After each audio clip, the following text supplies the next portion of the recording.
Duke Nukem franchise started as a 2D platform shooter in 1991. The game's plot is set in the year 1997. Dr. Proton is a madman determined to take over the world with his army of techbots. Duke Nukem is a blonde, cocky bodybuilder. But I'm sure I don't really have to introduce this guy to you. First game actually only scratches the surface of his beautiful personality, but his first ever line of dialogue already shows the character that soon will become a legend of an early 3D era. What I usually do is just go with the plot, even in an old simple games. But with Duke Nukem from 1991, the story doesn't develop much throughout the game, so this episode might feel a little different and shorter. But since it's quite a long game considering time it was published, one that would like to find the origins of the series might think that there's some kind of a story in the background, and it's not like there isn't, but I really tell you all there is in this video. Game starts in Los Angeles and Duke is pissed at Proton for ruining the city, so he takes a gun and decides to single-handedly deal with this guy. Then he spends hours exploring mainly underground facilities, shooting robots, avoiding obstacles and collecting football balls. Basically, he collects keys and cards to open another and another door.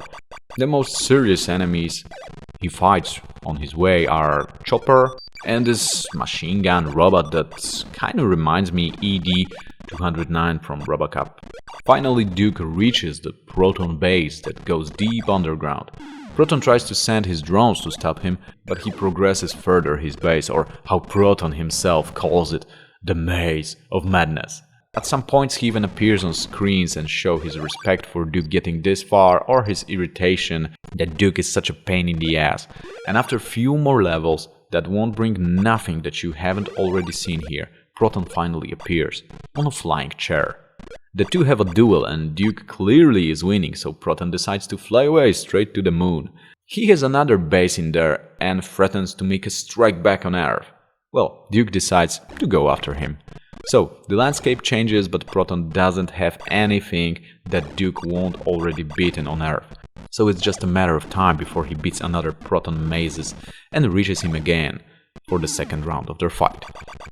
And it ends the same way the first one did, only this time Proton escapes back to Earth.